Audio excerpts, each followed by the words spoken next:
आधी हकीकत आधा फसाना। आपने कभी YouTube पर चर्च मिरेकल सर्च किया है? नहीं किया है तो करके देखिए। 1 सेकंड में आपके सामने ऐसी तस्वीरें होंगी जिन्हें देखकर रोंगटे खड़े हो जाएंगे। चर्च में सैकड़ों लोगों की भीड़ जमा रहती है। कोई दर्द से तड़प रहा होता है, कोई चीखता है, कुछ अजीब हरकतें कर रहे होते हैं, तो कुछ पैरों से लाचार होते हैं। बीमारी कैसी भी हो, फादर मरीज के माथे पर स्पर्श करते हैं। मरीज अचानक गिर जाता है और जब उठता है तो रोग छूमंतर हो चुका होता है। दावा यह है कि चमत्कार फादर नहीं, प्रभु करते हैं। एक विशेष प्रार्थना से परमेश्वर की अद्भुत शक्तियां फादर में आ जाती हैं। दावा थोड़ा अजीब था, जिसकी तह तक जाने का जिम्मा उठाया न्यूज़ 18 की टीम ने। नमस्कार, मेरा नाम सुहेल है और ये जो सारी वीडियोस आपने देखी, वैसे तो उनका ताल्लुक पूरे हिंदुस्तान के कई हिस्सों से है, लेकिन हमें पता ये चला पिछले कुछ महीनों में जो हमने रिसर्च की कि ये पंजाब में बहुत ज़्यादा रैम्पेंट है। और इसीलिए हम इस वक्त पंजाब के अमृतसर में हैं, जहाँ पर हमारी बात हुई है एक कॉन्ग्रेगेशन से, किसी तरह की फेथ हीलिंग सेंटर से, जहाँ पर दावा ये होता है कि छूने से हर मर्ज दूर हो जाता है, छूने से आपकी सारी स्पिरिचुअल प्रॉब्लम दूर हो जाती हैं। लेकिन ये सब होता कैसे और क्या ये वाकई मुमकिन है कि किसी को हाथ लगाने से उनकी सारी प्रॉब्लम्स, उनकी सारी बीमारियां दूर हो जाती हैं? यही समझने के लिए हम अमृतसर आए हैं और यहाँ से हम उस कॉन्ग्रेगेशन में जाएंगे और देखेंगे कि आखिर ये सारा मामला है क्या। बाबाओं से तो कई बार पाला पड़ा, इसी चर्च में फादर से पहली बार सामना होने वाला था। इंटरनेट की उन तस्वीरों का सच क्या है? कोई चमत्कारी इलाज होता भी है या ये केवल शोहरत और भीड़ जुटाने का एक जरिया है? हकीकत पता करने हमारी टीम अमृतसर के एक चर्च में पहुंची, जिसका वीडियो हमने YouTube पर देखा था। प्रार्थना सभा कल थी, कुछ लोग एक दिन पहले पहुंच गए थे। चर्च पहुंचते ही अजीब हरकतें दिखने लगी।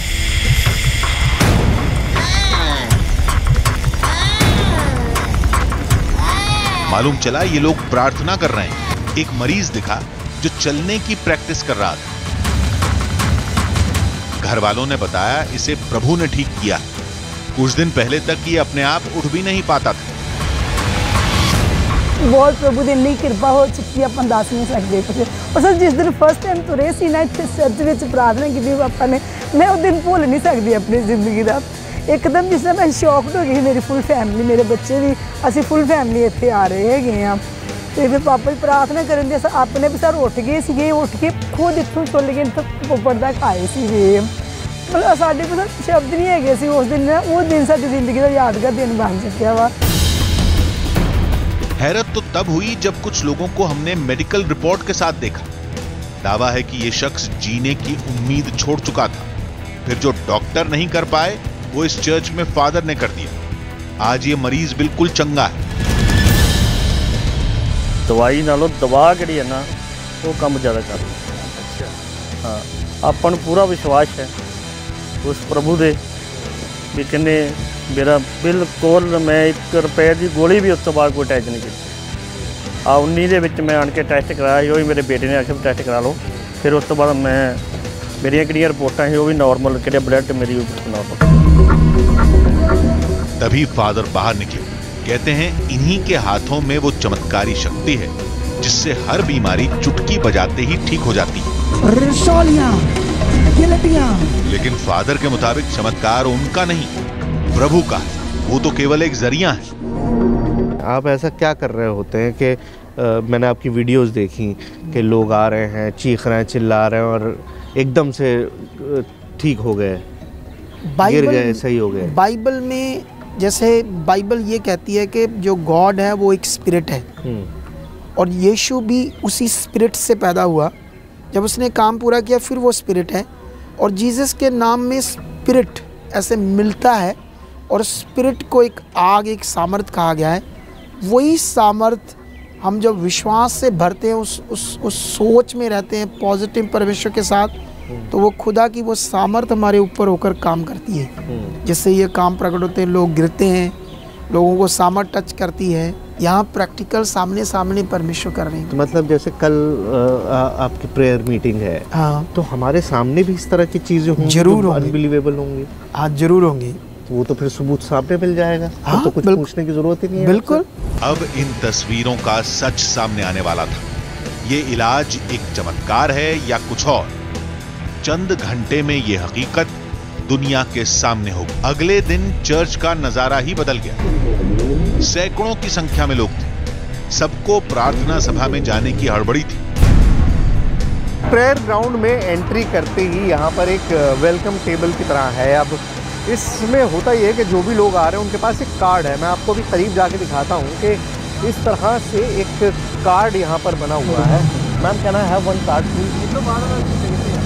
तो ये कार्ड इस तरह का यहाँ पर बना हुआ है। अब इसमें लिखा हुआ है साफ तौर पे कि आपका नाम वगैरह, मोबाइल नंबर सब कुछ दर्ज हो जाता है और उसके बाद आपकी एंट्री, आपकी अटेंडेंस की जाती है। मतलब जितनी बार भी आप आते हैं वो नोट किया जाता है। और जब आप रेगुलरली 7 बार इस तरह की प्रेयर मीटिंग अटेंड कर लेते हैं, मतलब 7 हफ्ते तक लगातार जब आप यहाँ पर आ जाते हैं, उसके बाद आपको मौका दिया जाता है पर्सनल मीटिंग करने का। तब आप जो टीम है, जो मिनिस्ट्री की टीम है, जो मिनिस्ट्री के लोग हैं, उनके साथ तब आप मीटिंग कर पाते हैं, पर्सनल 1-to-1 मीटिंग, और उसमें आप अपनी प्रॉब्लम्स उनको बता सकते हैं। लेकिन पहले आपको एक कार्ड बनवाना पड़ता है और इसके अंदर आप जब आते हैं तो वो एंट्री लगातार करनी पड़ती है। कार्ड वापस कर देता हूं।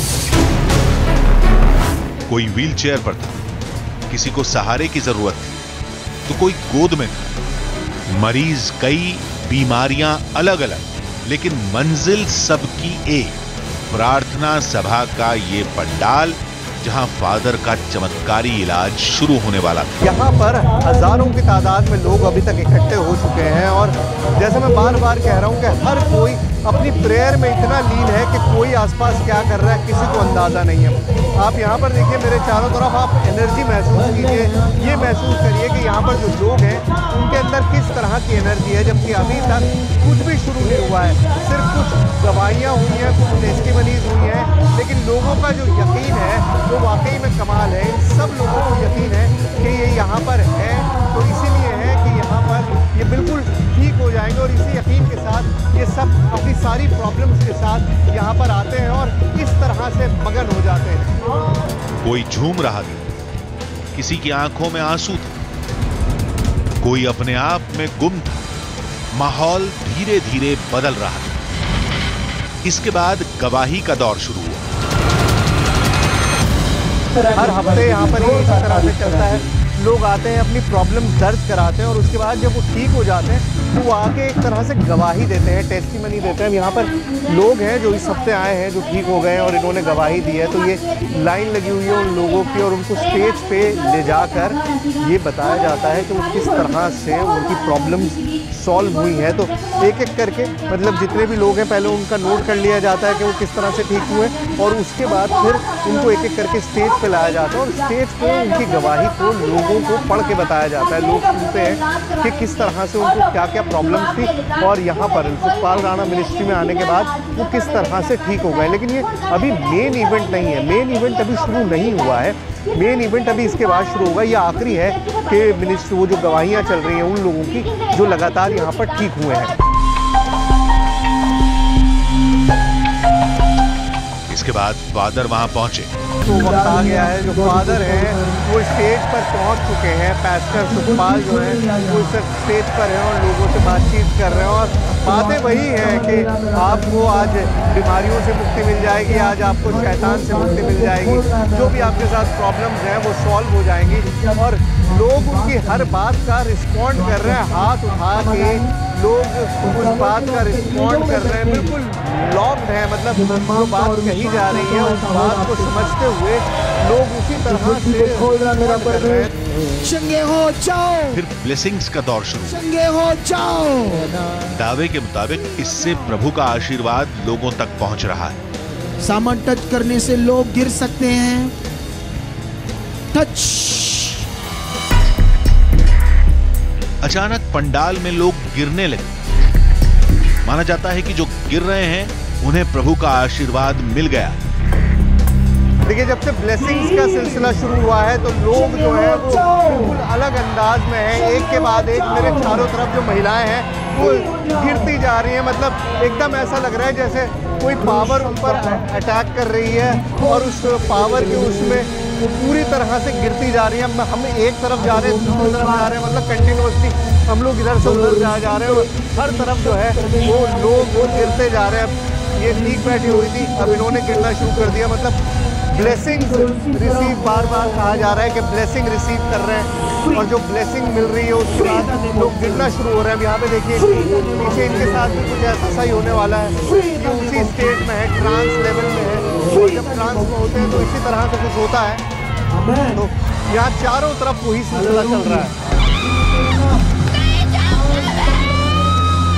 प्रार्थना खत्म होते ही पंडाल में चीख पुकार मच गई। इस चीख ने हमारे रोंगटे खड़े कर दिए थे। यह आवाज उन मरीजों की थी जिनका इलाज शुरू होने वाला था, बिल्कुल वैसे ही जैसा इंटरनेट पर देखने को मिलता है।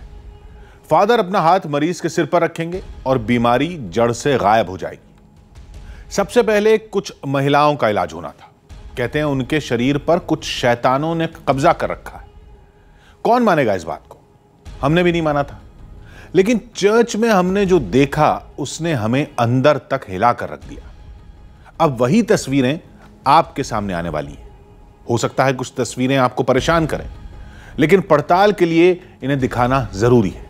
आंखों के रोगी आजाद हो चुके। दावे के मुताबिक प्रभु की प्रार्थना खत्म हो गई। फादर के जरिए लोगों को ब्लेसिंग्स मिल चुकी थी। अब इलाज शुरू होगा। तभी एक लड़की चीखने लगी। कहा गया कि इसे शैतान ने जकड़ रखा है।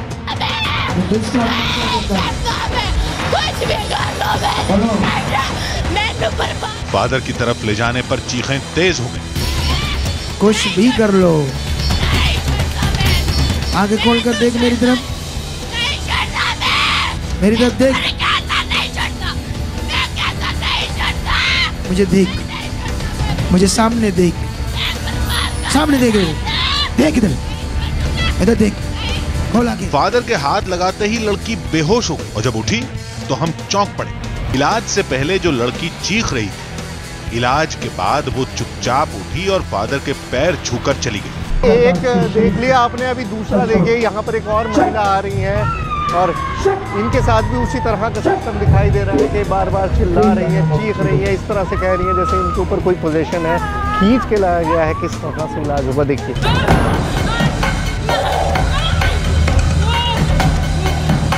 दूसरी महिला की हालत तो ज्यादा खराब थी। चल बता मेरा नाम क्या तेरा? चल नाम बता क्या तेरा? ओए बड्डा बाबा, आज दिन में छोटा कर देना यहाँ। ओए क्या है मुझे देख, चल चल, छोड़ दो जाएगा। Out, out in the name of Jesus, out in the name of Jesus। निकल इसके शरीर से शैतान, चल, out। फिर वही हुआ जिसे लोग चमत्कार कहते हैं। क्या नाम है तेरा बेटी? कहाँ से आई है? पहली बार आई है? पहली बार आई है। तेरा भला होगा बच्चे। उस महिला ने अपनी कुछ निजी परेशानियों का जिक्र किया। फादर ने फिर हवा में हाथ लहराया। हमने इसे समझने की कोशिश की। होली स्पिरिट की सामर्थ्य। अच्छा, कोई प्रार्थना नहीं, इनको था क्या? मतलब ये कोई शैतानी ताकत थी? हाँ, उसके अंदर शैतानी ताकत। तो शैतानी ताकत थी, पोजेशन था, और वो पोजेशन अब बिल्कुल मतलब जब वो यहाँ से गई है तो बहुत नॉर्मल और क्या क्या चीजें होती हैं देखते हैं। फादर के मुताबिक इन दोनों को किसी शैतान ने जकड़ रखा था। प्रभु की पवित्र ताकत ने इन्हें मुक्त करा लिया। पूरी राहत तभी मिलेगी जब ये लगातार चर्च में आती रहेंगी। यहाँ शैतानी साये से जुड़े मरीजों की कमी नहीं थी। नहीं दूंगा, नहीं दूंगा, नहीं दूंगा, नहीं जाऊंगा, तेरा बाप भी जाएगा, नहीं जाऊंगा। रोंगटे खड़े कर देने वाला इलाज फिर शुरू हुआ। Shut, shut, free, free, free. महिला कुछ देर शांत रही, उसकी गर्दन फिर कांपने लगी। फादर के इलाज का कोई असर नहीं हुआ। फादर के मुताबिक शैतान ताकतवर है, कोई तगड़ा दांव लगाना होगा। कुछ देर तड़पने के बाद महिला एकदम से शांत हो गई। मतलब कोई दवाई वगैरह नहीं दी जा रही है, सिर्फ कहा जा रहा है कि free in the name of Jesus, free in the name of Jesus. और वही कहने से मतलब बार बार कहा जा रहा है कि वो पावर जो है वो काम कर चुकी है और उसी पावर की वजह से ये निकल जा रहे हैं। लेकिन एक दो नहीं है, यहाँ पर इस तरह के महिलाएं हैं, सैकड़ों महिलाएं हैं जो इस तरह से रिएक्ट कर रही हैं, यहाँ पर मौजूद हैं। और दावा जो है बार बार जो मैं कह रहा हूँ कहा जा रहा है कि सारी बीमारियां जो हैं वो आपकी दूर जा रही हैं। मरीजों की कमी नहीं थी, इलाज लगातार जारी रहा। पंडाल की भीड़ में हर उम्र, हर तबके के लोग थे, पुरुष भी थे, लेकिन मरीज ज्यादातर महिलाएं थी। ये बात हैरत में डालती है। कुछ देर बाइबल के अध्याय को पढ़कर सुनाया गया, जिसमें उपदेश कम, चमत्कार की कहानियां ज्यादा थी। बाइबल का जो कुछ भी किस्सा बहुत सारी तकलीफें उसकी गौर से सुन रहे हैं, लोग अंडरलाइन कर रहे हैं। और जानते हो इस दुनिया का ज्ञान तकलीफों के लिए, परेशानियों के लिए क्या कहता है दुनिया का ज्ञान? है मतलब आप ये कहता है आपके एक छोटे से गांव में, अमृतसर शहर के पास जरूर है, छोटा सा गांव, ये आपके कर्म है, आपकी किस्मत है, सुन रहे हैं जो परमेश्वर ने बनाई है, उसने लिखा है। गवाही का एक और दौर शुरू हुआ। लोगों को बताया गया कि इस लड़की के पैर में फ्रैक्चर था, पैरों में रॉड पड़ी है, ये चल नहीं पाती थी। 10 दिन पहले चर्च में आई, अब नतीजा देखिए। देखो और चल कर दिखाओ यहाँ से। अरे वाह! आप भी भागो विश्वास के साथ। ये ताकत है खुदा की, और आपकी बॉडी में काम कर रही है ताकत। चलो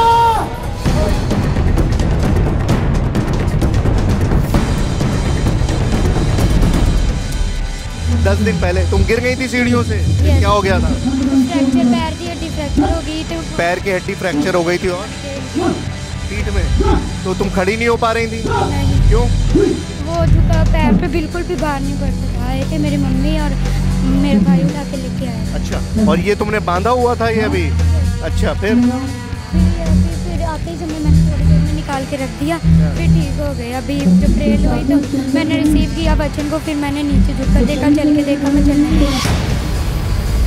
चमत्कार की कहानियों की भरमार थी, लोग ठीक भी हो रहे। तो क्या माना जाए, जो दिख रहा है वही हकीकत है या इसका कोई दूसरा पहलू भी है? इस पर हम बाद में बात करेंगे। अभी इलाज पर गौर करना था। अभी तक केवल शैतानी साए वाले मरीज ही दिखे थे।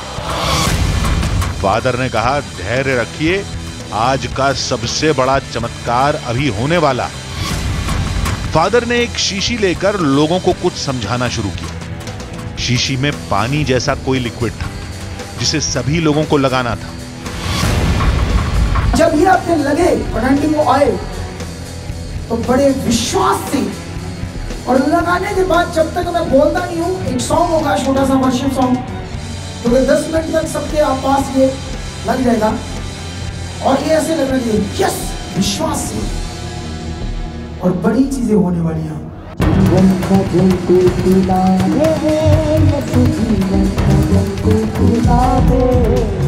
लोगों पर स्प्रे किया जाने लगा। तभी स्प्रे के बाद एक महिला अचानक गिर पड़ी। कुछ देर बाद गिरने वालों की तादाद बढ़ने लगी। एनॉइंटिंग वाटर पी के किस तरह का रिएक्शन हो रहा है वो मैं आपको दिखा रहा हूँ। ये देखिए, ये लेडी जो है अभी इनको पानी पिलाया और उसके बाद ये गिर गई इस तरह से, और ये एक से दो नहीं है, मतलब हर तरफ हो रहा है। अब इस लड़के को देखिए, ये देखिए, उस लेडी को देखिए कि किस तरह से रिएक्शन इसके ऊपर हुआ है एनॉइंटेड वाटर पीने के बाद। एनॉइंटेड वाटर पीने के बाद इस तरह का रिएक्शन यहाँ पर बहुत सारों के साथ हो रहा है। मुझे बहुत मुश्किल है कवर करना, मैं एक दो लोगों को देख सकता हूँ, लेकिन यहाँ तो सैकड़ों लोग हैं और सैकड़ों लोग एक साथ इस तरह का रिएक्शन दे रहे हैं। तो एक हिस्टीरिया, एक मास हिस्टीरिया जो बार बार मैं आपसे कह रहा हूँ वो साफ दिखाई दे रहा है यहाँ पर। सब कुछ बहुत अजीब लग रहा था, लेकिन जो भी हो रहा था आंखों के सामने हो रहा था। स्प्रे के बाद लोग धड़ाधड़ गिर रहे थे, चोट भी लग रही थी, लेकिन सिलसिला थमने के बजाय बढ़ता गया। देखते ही देखते पूरे पंडाल में चीख पुकार मच गई। दावे के मुताबिक उस चमत्कारी जल से सबकी बीमारी ठीक हो रही। कोई बेहोश था, कोई रोए जा रहा था, कोई झूम रहा था। अब फादर नीचे उतरकर लोगों के बीच घूमने लगे। कुछ फादर का हाथ लगते ही गिर जाते। फादर, ये छूने से होता क्या है? मतलब थोड़ा सा एक्सप्लेन करिए मुझे कि आप जो टच कर रहे हैं क्या कर रहे हैं? पावर जा रहा है, पावर इनमें जा रही है। हाँ,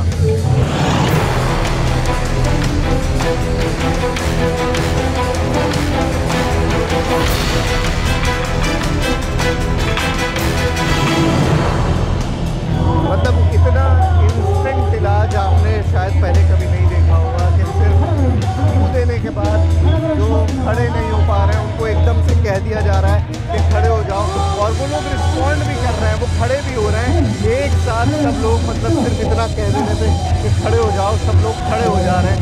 मतलब ये इतना इंस्टेंट रिएक्शन है जो शायद ही आपने कभी देखा हो, लेकिन यहाँ पर मेरे सामने हो रहा। और एक दो लोग नहीं है, हजारों लोग हैं, हजारों लोगों की तादाद है जो उस तरह से रिएक्ट कर रही है कि कहने के साथ ही वो उस तरह से रिएक्ट कर दे रहे हैं ठीक करने का।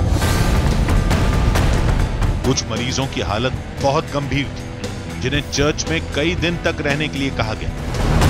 इस दौरान पंडाल में भगदड़ जैसे हालात बन चुके थे। लोगों में किस तरह का जोश, किस तरह का उत्साह है वो आप यहाँ पर देखिए कि पब्लिक जो है वो बिल्कुल किसी भी तरह से पीछे पड़ी हुई है कि हाथ लगा दें फादर। और भीड़ में इस वक्त है, हमने कोशिश करी कई बार जाने की, बात करने की, लेकिन इम्पॉसिबल है। बस हर आदमी को यह है कि एक बार हाथ लग जाए तो उसकी सारी बीमारियाँ। यहाँ पर भीड़ में मैंने ऐसे लोग देखे जिनकी टांगें बिल्कुल नहीं है, लेकिन उनको यकीन है कि वो चलने लगेंगे सिर्फ अगर फादर जो है वो हाथ लगा देंगे। वापस बनाओ उसे, वापस। लेकिन सारी तस्वीरें चमत्कार वाली नहीं थी, कुछ ऐसी भी थीं जिनका जवाब फादर से लेना था। आधी हकीकत आधा फसाना। चर्च में इलाज की तस्वीर किसी को भी चौंका सकती है, कोई भी कह सकता है यह सब एक बहुत बड़ा चमत्कार है। क्या वाकई ऐसा है? यह तो दावे का सिर्फ एक पहलू था। नतीजे पर पहुंचने से पहले दूसरे पक्ष को भी सुनना और समझना जरूरी था। और जब हमने सिक्के का दूसरा पहलू देखा तो खुद हैरत में पड़ गए। पंजाब में फैले मिनिस्ट्री वाले चर्च दावा करते हैं कि यह चमत्कार है, परमात्मा की मदद से फादर इसे अंजाम देते हैं।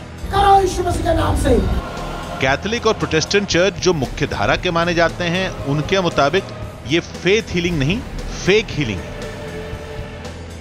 वो तो मुझे कहने की भी जरूरत नहीं है कि that is I can say that is fake, क्योंकि मैं अपने में कहूँ कि मेरे में ये शक्ति है कि कोई भी आए मैं उसको ठीक कर दूंगा, दैट इज नॉट बिब्लिकल। जो बाइबल संबंधित नहीं है वो अनुचित है। वी डोंट एडवर्टाइज, क्योंकि उसमें हमारा काम है कि लोगों को परमेश्वर के प्यार के बारे में बताना, उद्धार के बारे में बताना, और बाकी न्याय के बारे में बताना। You have to preach about all these things. And so if someone claims कि मेरे पास आओ तो मैं तुझे चंगा कर दूंगा, Jesus Christ did not say that. सारा इलाज चर्च और परमेश्वर के नाम पर किया जाता है, फिर इसका विरोध क्यों? तो बिशप ने कहा, ऐसे इलाज का दावा करना बाइबल के खिलाफ है। कुछ लोग उसको दुकान खुलकर बैठे हैं और लोगों को अट्रैक्ट करने के लिए ऐसे एडवर्टीजमेंट देते हैं, यूट्यूब में डालते हैं। मैं आपको एक बताऊं कि आपने देखा होगा यूट्यूब में कुछ ऐसे हीलर्स हैं, सो कॉल्ड हीलर्स हैं, कि आपको टच किया तो आप गिर गए। बिल्कुल वही सारा सिस्टम आपने देखा, अरे यीशु मसीह तो आया था कि जो गिरा हुआ है उसको उठाने के लिए आया था, किसी को गिराने के लिए नहीं आया था। तो जो हील होता है वो गिरेगा कैसे, वो तो खड़ा हो जाएगा। उधर चर्च से महफिल उठ चुकी थी, फिर भी कुछ लोग मौजूद थे। उनमें कुछ चेहरे ऐसे थे जिनका इलाज होते हमने कल देखा था। आप जो चीख रही थी, चिल्ला रही थी, वो उसकी क्या वजह थी? वो शैतान का ही चक्कर हो जो शैतान करवाया। आपको याद है कुछ आप क्या कर रही थी उस वक्त? सर नहीं, शैतान ने मुझे भरमाया है सब कुछ, मुझे नहीं मालूम। आपको मालूम ही नहीं कि क्या हो रहा था? नहीं। आपको याद भी नहीं है कि क्या सब चल रहा था? नहीं सर, मुझे कोई मालूम नहीं। हो सकता है आपको कोई बीमारी हो सकता है आपको डिप्रेशन हो सकता है कोई और इस तरह की प्रॉब्लम हो। अगर आप मेडिकल डॉक्टर के पास जाती तो कुछ हल निकलता। 18 साल आप एक परेशानी में मुब्तला रही। नहीं, बिल्कुल मेरे को डॉक्टर पर विश्वास नहीं था, मेरे को परमेश्वर पर विश्वास था कि मैं ठीक हो जाऊंगी। मरीजों के जवाब से ही काफी कुछ समझ में आ जाता है, लेकिन चमत्कार के दावे पर, बिशप के उठाए मुद्दे पर हमें फादर से ऐसे कई सवालों के जवाब चाहिए थे। चर्च की अगर हम बात करें, जो कैथोलिक चर्च हैं, प्रोटेस्टेंट चर्च हैं, वो इन चीज़ों को नहीं एक्सेप्ट करते। वो कहते हैं कि नहीं है, ये सब फेक है, फेक हीलिंग नहीं है, फेक हीलिंग है। हाँ, ऐसा है। जब हम बाइबल पढ़ते हैं तो बाइबल में यीशु ने ये काम किए तो वो फेक नहीं है। तो जब यीशु ने काम किया उसके बाद उसने चेलों को अधिकार दिया तुम भी करो, और उसने फ्यूचर में जितने भी साल आने थे पृथ्वी के ऊपर, उनके लिए यीशु मसीह ने वर्ड किया कि ये जगत के अंत तक मेरे नाम से होता रहेगा। अच्छा। अब वो लोगों ने इस बात को सीरियसली नहीं लिया तो वो नहीं करते, हमने लिया है, हम करते हैं। ये बात है। वो आराम एकदम कैसे आ जाए? जैसे मैंने कल देखा कि चीख रही हैं, चिल्ला रही हैं, आपने सर पे हाथ लगाना शुरू किया और इस तरह से 1-2 बार मारा और उसके बाद वो गिर गई और फिर उठ रही हैं तो बिल्कुल नॉर्मल उठ रही हैं। तो ये क्या होता है? मतलब क्या एकदम से निकल जाती है? ये देखो, जब हम ये बता रहे लोगों को कि यहाँ परमेश्वर है, उसकी प्रेजेंस है, तो परमेश्वर के वचन के आधार पे जैसे लिखा गया है, यीशु ने कहा मेरे नाम से तुम अशुद्ध आत्माओं को निकालोगी। तो हम यीसस के नाम से, परमेश्वर के पुत्र के नाम से, अधिकार से बोलते हैं तो वो निकल जाती है। जैसे बाइबल में भी यीशु ने निकाला है, तो वही प्रोसेस चल रहा है। इसीलिए अशुद्ध आत्मा परमेश्वर की सामर्थ्य के सामने नहीं ठहर सकती, इसीलिए वो छोड़ती है, तो उसी समय वो लोग नॉर्मल हो जाते हैं। चर्च आपको क्यों नहीं एक्सेप्ट करता? कौन सा चर्च? कोई भी और जो फॉर्मल चर्चेज। देखो, इंसान है, हर इंसान के अपने थिंकिंग है, सोच है, उन्हें जैसा लग रहा है वो कर रहे हैं। लेकिन जो जीसस चर्च, तो ये भी चर्च है, ये चर्च तो ये कोई दूसरी चीज़ तो नहीं है। फॉर्मल चर्च कहा मैंने। हाँ, मतलब जैसे मिशनरी जो, हाँ, तो मिशनरी उनका मन है, उनकी अपनी थिंकिंग है, जो बाइबल बता रही है हम तो उसके आधार पे कर रहे हैं, अपनी इच्छा से तो नहीं कर रहे।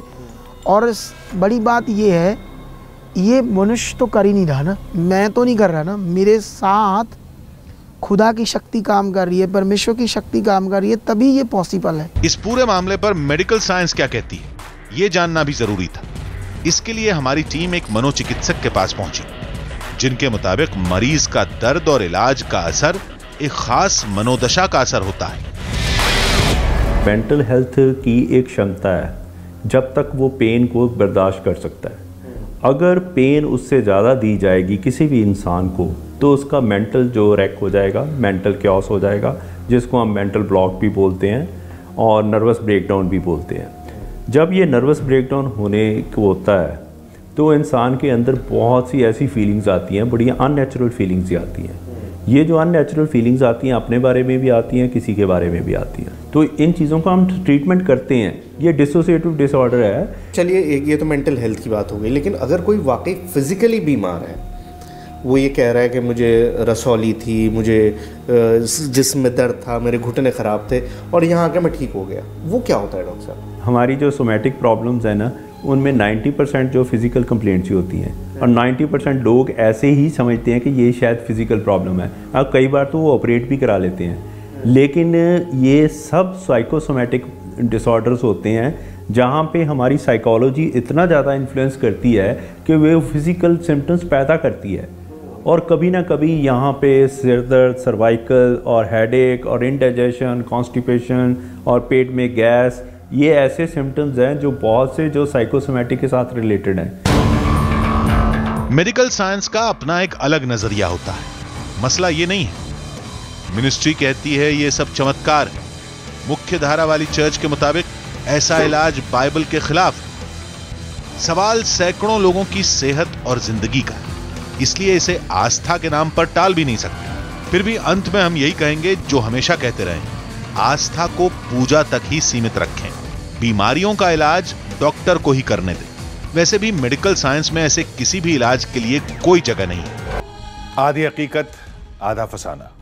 आज की हमारी दूसरी कहानी रामायण के अंतिम अध्याय से है, जिससे जुड़ी निशानियों की तलाश में हमारी टीम जंगल की खाक छानेगी। ऋषि वाल्मीकि का वो आश्रम जहां लवकुश ने जन्म लिया था, धरती का वो हिस्सा जहां देवी सीता ने समाधि ली थी, जंगल का वो कोना जहां लवकुश और श्रीराम की सेना के बीच युद्ध हुआ था।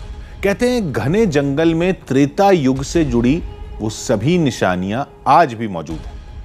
हमने उस जंगल को बहुत ढूंढा, बहुत तलाशा, न जाने कितनों से बात की, और फिर हमें वो जगह मिल गई। लेकिन हिंदुस्तान में नहीं, बल्कि भारत की सीमा से कुछ दूर नेपाल में। इतना तो तय था कि हमें रामायण की जिन निशानियों की तलाश थी वो वाल्मीकि आश्रम में ही मिलेंगी, और रामायण काल के असली वाल्मीकि आश्रम को तलाशना ही सबसे मुश्किल काम था, क्योंकि देश के कई हिस्सों में इसके होने का दावा किया जाता है। लेकिन उत्तर प्रदेश और पंजाब के बाद हमें एक तीसरी जगह के बारे में पता चला। वो था नेपाल के चितवन का वाल्मीकि आश्रम, जिसका दावा तीनों आश्रमों के मुकाबले ज्यादा मजबूत माना जाता है। वजह है इसकी भौगोलिक स्थिति, जो आज के मिथिला और जनकपुर के काफी करीब है, और जिस जगह से सीता के जन्मस्थान की कहानी जुड़ती है वो सीतामढ़ी भी नजदीक है। फिर हमारी टीम राम कथा के अंतिम अध्याय से जुड़ी निशानियों की तलाश में भारत नेपाल के सीमावर्ती इलाके वाल्मीकि नगर पहुंच गई। अयोध्या से किष्किंधा तक और रामेश्वरम से श्रीलंका तक भगवान श्री राम की निशानियां जहां जहां नजर आई, वहां वहां हम पहुंचे और उनकी तस्वीरें आपके सामने रख दी। लेकिन क्या कुछ ऐसा नहीं जिससे आप अब भी अनजान हैं?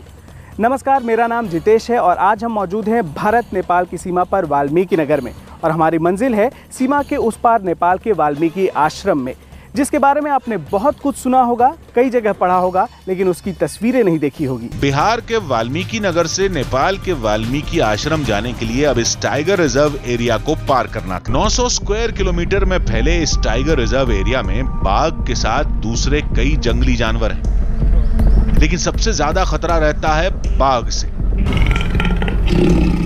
जो कभी भी जंगल से निकलकर सामने खड़े हो सकते हैं।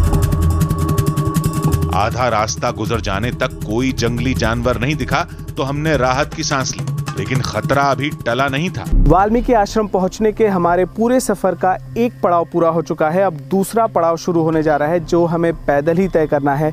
पूरे रास्ते तक जो भारत और नेपाल की सीमा है वहां पे हम जाएंगे और फिर नदी को पार करके दूसरी तरफ नेपाल में वाल्मीकि आश्रम की तरफ चलेंगे। टाइगर रिजर्व में पैदल चलना बहुत खतरनाक होता है। किसी भी वक्त बाघ के खूनी पंजे शरीर को लहूलुहान कर सकते हैं, लेकिन वाल्मीकि आश्रम जाने के लिए पैदल चलने के अलावा कोई चारा नहीं था। इस वक्त जंगल के जिस इलाके में हम पहुंच गए हैं वहां से आगे का रास्ता ही नहीं पता चल पा रहा है, और ये सबसे बड़ी परेशानी है।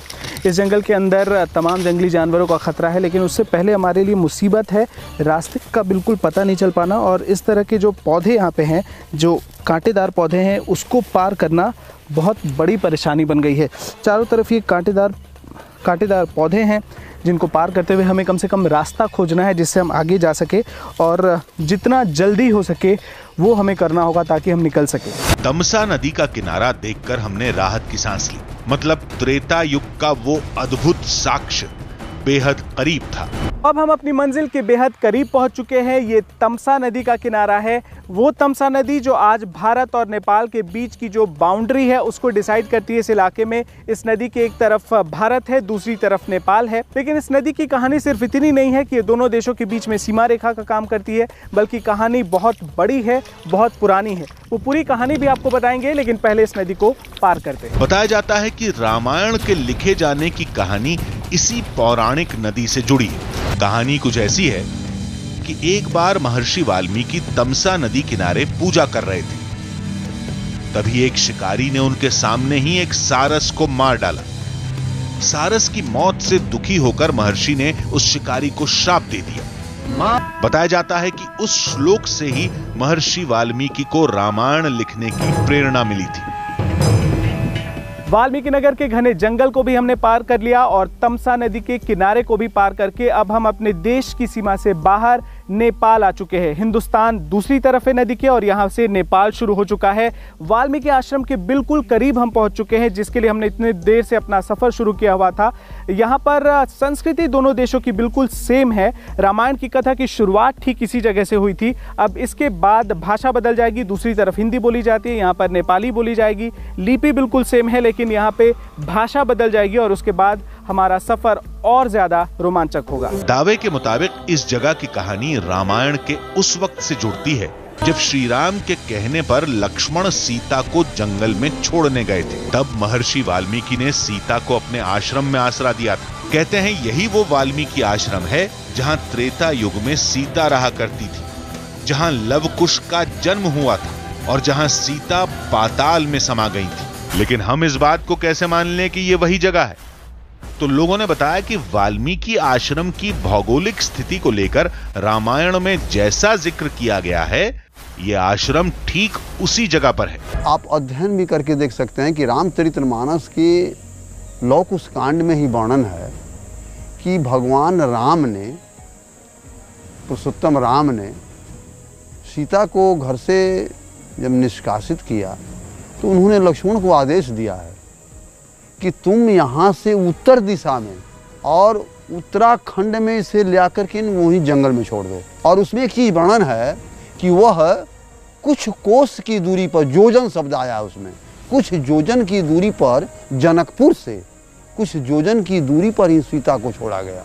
तो अयोध्या से उत्तर का अर्थ है कि ठीक यही दिशा जहाँ हम बैठे हैं, जनकपुर के करीब यही जगह जहां हम बैठे हैं। लोगों ने कहा कि इतने से भी बात नहीं बने तो रामायण पढ़ लीजिए, जिसमें जिन 3 नदियों के संगम के पास वाल्मीकि आश्रम के होने की बात लिखी गई है वो भी यही है।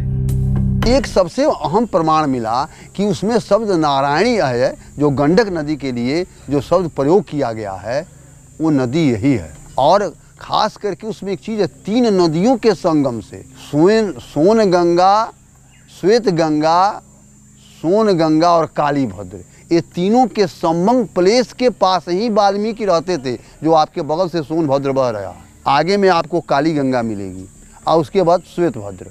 तो श्वेत भद्र, काली गंगा और सोनभद्र, ये तीनों नदियों के संगम पर ही तो रहते थे वाल्मीकि। तो ऐसा और कौन सा संगम है? ऐसा कोई किसी नदी का नाम बता दीजिए जिसमें 3 नदियां मिली हों। लेकिन इन सारे तर्कों से परे हैं वो निशानियां जिनका जुड़ाव रामायण से बताया जाता है, जो आश्रम के हर कोने में देखने को मिल जाती है। यहाँ आप अभी भी देख सकते हैं ये सीता माता पाताल प्रवेश स्थल, जहाँ 88,000 ऋषियों ने तपस्या की थी, जहाँ लवकुश ने घोड़े को बांधा था। ये अमृत कुआं है जहाँ ये सीता माता बैठकर कंद मूल फल फूल खाया करती थी। और रामचरितमानस जो वाल्मीकि रामायण की रचना हुई, जो उन्होंने तपस्या की, तो यह इनकी साधना भूमि है। इस आश्रम का हर कोना रामायण के अंतिम अध्याय से जुड़ा बताया जाता है। अब इसको लेकर कहा जाता है कि सीता जी यहाँ अपना घड़ा रखा करती थी। ये कौन सी जगह है पुजारी जी? ये सीता माता को गागरो रखने ठाव। इसका मतलब ये होता है कि सीता माता जो तामसा नदी से जल भर के लाती थी, तो उस जल को यहाँ पर रखा जाता था घड़ा में। अच्छा, तो ये जो निशान बने हुए हैं जी, ये जो निशान है, आप कह रहे हैं कि घड़ा रखने के निशान जी, उस वक्त घड़ा रखा जी, घड़ा रखा जाता था। उस वक्त सोने की, तांबे की, पीतल की घड़ा होती थी। तो ये घड़ा इस पत्थर के ऊपर रखने से घिस गया है, तो इस वजह से इसमें निशान कुछ रह गए हैं। हम पौराणिक कथाओं के उलझे तारों को सुलझाने में जुट गए। जब हमने इस सिलसिले में धाम के पुजारी से बात की तो इनसे एक अलग ही बात सुनने को मिली। हवन कुंड में कभी कभी आग अपने आप प्रज्वलित होता, अपने जलता है। दूर से देखने पर लगता है कोई इंसान मानवीय कद में बैठकर वो आग जो है वो हवन कर रहा है या सेक रहा है, वह अग्नि का उपभोग कर रहा है। वो देखने के लिए दृश्य प्रत्यक्ष बहुत लोगों ने देखा है। आपको भी? बिल्कुल बिल्कुल, कितने बार देखा। कभी कभी सीता जी माता जी का एक ऐसा आभास होता है, जैसे इस मंदिर में कभी देर भी हो जाता है पूजा के लिए होता है, तो दरवाज़ा खोल के जब हम यहाँ पहुँचते हैं तो ये मूर्ति से मालूम पड़ता है कोई निकला है। अब इस रहस्य को सुलझाने के साथ हमें वो जगह देखनी थी जहां लव कुश का जन्म हुआ था। वो खंबा देखना था जहां लव कुश ने श्री राम के अश्वमेध यज्ञ का घोड़ा बांधा था। वो जगह भी तलाश करनी थी जहां से सीता जी ने पाताल में प्रवेश किया था। कहने वाले तो बहुत कुछ कहेंगे, हजारों तर्क भी देंगे, लेकिन कड़ी मशक्कत के बाद हम जिस जगह पर पहुंचे थे उसका सच हमसे बेहतर कौन जानता था। राम कथा से जुड़ी हर निशानी आंखों के सामने थी। ठीक सामने थी वो जगह जिसे लव कुश की जन्मभूमि माना गया। सामने थी लव कुश की 7,500 साल पुरानी पाठशाला, वो खंबा भी जहां श्री राम के अश्वमेध यज्ञ का घोड़ा बांधा गया था। इन्हें तो खारिज भी कर देते, लेकिन उस साक्ष्य को कैसे झुठलाते जो देवी सीता की समाधि का गवाह है। लव कुश की जन्मभूमि की तलाश में हमारी टीम नेपाल में चितवन के घने जंगल में पहुंच चुकी थी। दावा है कि इस जगह पर रामायण के अंतिम अध्याय से जुड़ी कई असली निशानियां हैं। असली का मतलब यह है कि लोगों के मुताबिक यहाँ के ज्यादातर साक्ष्य खुदाई में निकले हैं। अहम चीज ये है कि यहाँ जो अवशेष हैं वो बड़े प्राचीनतम हैं, कोई बना बनाया चीज नहीं है। और जो कुछ अवशेष पाए गए हैं, हम पहले आते थे तो यहाँ पर वैसे खनन नहीं हुआ था, लेकिन बाद में उसका खनन करके खोद करके निकाल करके उन शिलाखंडों को पाया गया तो बहुत प्राचीन शिलाखंड मिले। उनके आधार पर ही इसको माना गया कि यही वाल्मीकि आश्रम है। अब इस पर नेपाल के पुरातत्व विभाग की मोहर लगी है या नहीं ये तो पता नहीं चल पाया, लेकिन इस जगह में भारतीयों के साथ नेपाल वासियों की भी गहरी आस्था है। इस वाल्मीकि आश्रम की कुछ निशानियां श्री राम पुत्र लवकुश से भी जुड़ी हैं। रामायण में लिखा है कि वाल्मीकि आश्रम में ही लव और कुश का जन्म हुआ था। दावे के मुताबिक त्रेता काल की यही वो जगह है जहां लव कुश ने जन्म लिया था। किसी जमाने में यहाँ झोपड़ी थी, आज इस जगह को उन शिलाओं से घेर दिया गया है जो खुदाई में यहाँ से निकली थी। वाल्मीकि आश्रम में मौजूद है ये लव कुश का जन्म स्थान, यानी रामायण में भगवान श्री राम के बाद उनकी आगे की जो पीढ़ी शुरू हो रही है लव कुश से, उसका जन्म स्थान इस जगह पर है वाल्मीकि आश्रम में।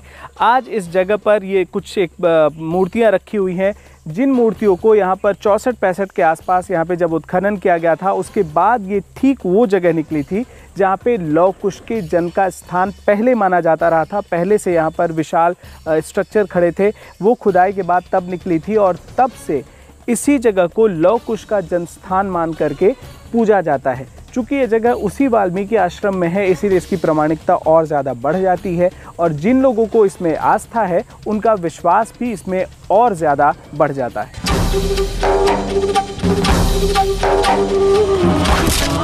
लव कुश के बारे में कहा जाता है कि वो बहुत ही कम उम्र में शस्त्र और शास्त्र में पारंगत हो गए थे और उनकी सारी शिक्षा दीक्षा वाल्मीकि आश्रम में ही हुई थी। दावे के मुताबिक इसी पेड़ के नीचे बैठकर लव कुश ने महर्षि वाल्मीकि से ज्ञान हासिल किया था।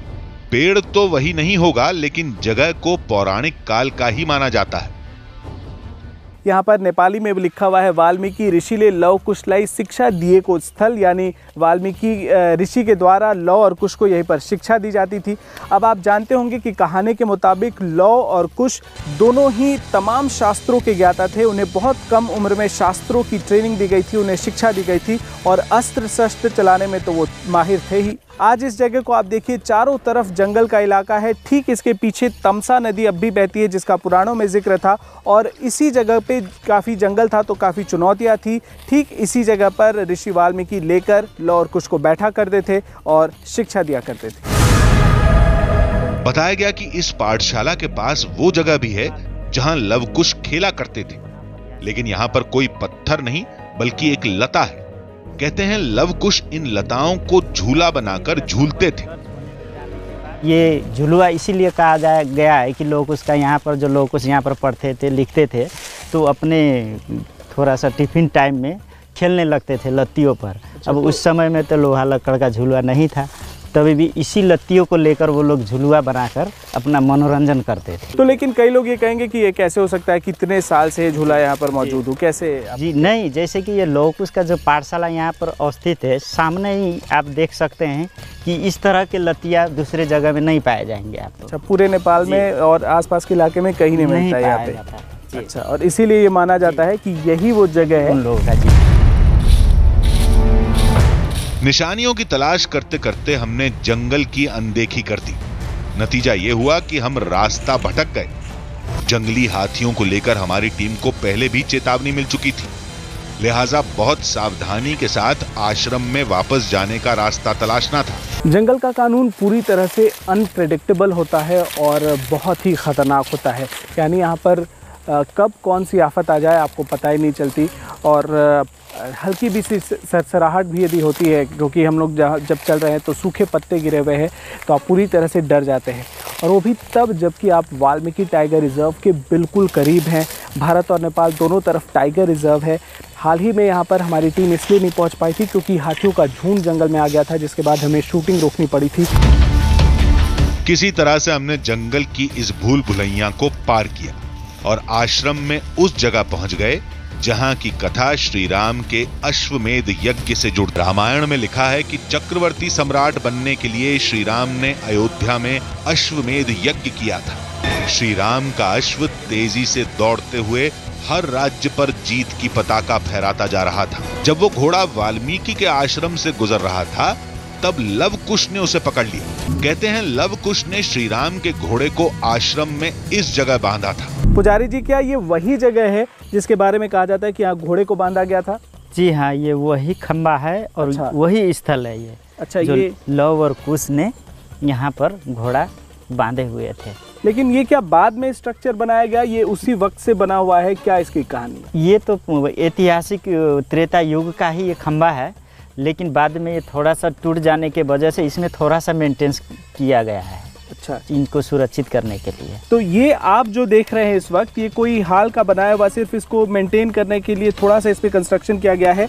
लेकिन मान्यता है कि ये त्रेता युग से ठीक इसी जगह पर वाल्मीकि आश्रम में मौजूद है, और शायद ये वाल्मीकि आश्रम में जितने भी साक्ष्य मौजूद हैं उनमें से सबसे बड़ा साक्ष्य है, क्योंकि ठीक इसी तरह से वो खंबे होते हैं जहाँ पर घोड़े को बांधा जाता है। और इस मंदिर में भी यही खंबा मौजूद है जिस पे घोड़े को बांधा गया था। अश्वमेध यज्ञ के घोड़े को यहाँ पर लौह कुश ने बांध दिया था, रोक दिया था। यही वो शिला है। रामायण के मुताबिक लव कुश ने अश्वमेध यज्ञ के घोड़े को पकड़कर श्री राम के पराक्रम को चुनौती दी थी, जिसकी वजह से श्री राम और लव कुश में युद्ध छिड़ गया था। तो अश्वमेध यज्ञ का घोड़ा जो चेतावनी के रूप में, उनको ललकार का रूप में जो उस घोड़ा में लिखा हुआ था, जो इन हमसे भी बड़ा वीर कौन है इस संसार में, इसीलिए उस घोड़े को छोड़े थे तो लोग उसने यहाँ पर बांधे थे। तो श्री राम जी ने जान गए कि हमसे भी कोई बड़ा वीर है, तो उनसे मुलाकात करना जरूरी है, तो इसीलिए राम जी यहाँ पर आए थे। और इसी के बाद जी लव कुश के साथ में लड़ाई हुआ। राम कथा के मुताबिक वाल्मीकि आश्रम में श्री राम से मिलने के बाद सीता ने अयोध्या वापस जाने से मना कर दिया था और धरती में समा गई थी। दावे के मुताबिक सीता जी के लिए त्रेता काल में धरती यहीं फटी थी। हकीकत जिसे कहते हैं, सच्चा सत्य तो यही है, यही स्थल है। सीता जी यहीं समाहित हुई थी। अभी भी फटा हुआ दरार अभी मौजूद है, नीचे चट्टान है। हम लोगों ने जब ये मंदिर का निर्माण करने लगे तो इसकी बहुत गहराई है, इतनी दीवार इतना ही गहराई पर था, तब तक वहाँ तक दरार मिले। वो दरार अभी भी है, तो हम लोगों ने उनको गोबर और मिट्टी से लीप कर इसको समतल बना दिया गया है। हमने पाताल प्रवेश स्थल को गौर से देखा। यहाँ गड्ढा जरूर था, लेकिन अंदर जमीन पूरी तरह समतल थी। ये वही जगह है जहां पर लंबे समय तक बिल्कुल पाताल जाने का एक रास्ता दिखाई पड़ता था, और आज भी उसके निशान इस जगह पर मौजूद हैं। ये पत्थर जो आपको अंदर दिखाई पड़ रहा होगा, उसी के पास से वो रास्ता दिखाई पड़ता था, वो सुराख दिखता था, लंबे समय तक दिखाई देता रहा, जहां से मान्यता है कि सीता ने पाताल में प्रवेश किया था। कई पुराने लोग जो हमें मंदिर में मिले, उन्होंने बताया कि उन्होंने खुद अपनी आंखों से वो सारे दृश्य को देखा था, जो पाताल का रास्ता दिखाई पड़ता था। लेकिन इसके बाद इसके ऊपर कुछ लेप लगा दिए गए और हाल में ये कंस्ट्रक्शन किया गया है जिसे पाताल प्रवेश स्थल कहा जाता है। और जितने भी लोग आते हैं उनकी काफ़ी मान्यता है इस जगह में, और यही माना जाता है कि ठीक इसी जगह से सीता ने वसुंधरा के पास यानी पाताल में प्रवेश किया था। दावे के मुताबिक इस वाल्मीकि आश्रम का एक एक कण रामायण से जुड़ा है और इस जगह से लोगों की गहरी आस्था भी जुड़ी है। हालांकि कुछ तर्कशास्त्री और जानकार इसे किस्से कहानी बताते हैं। अगर ऐसी बात है तो ये निशानियां हूबहू वैसी ही क्यों हैं जैसी वाल्मीकि रामायण में लिखी हैं, और इस आश्रम की भौगोलिक स्थिति बिल्कुल रामायण की कहानी से मेल कैसे खाती है? रामायण से जुड़ी निशानियां किसी पड़ताल की मोहताज नहीं। हमारा यह मकसद भी नहीं था। हम तो युगों पुराने उन साक्ष्यों को आपके सामने लाना चाहते थे जिन्हें लोग आज भी रामायण के अंतिम अध्याय से जोड़कर देखते हैं। तो अगले हफ्ते फिर मिलेंगे एक नई कहानी के साथ, जिसमें थोड़ा सच होगा, थोड़ा बहाना, आधी हकीकत, आधा फसाना।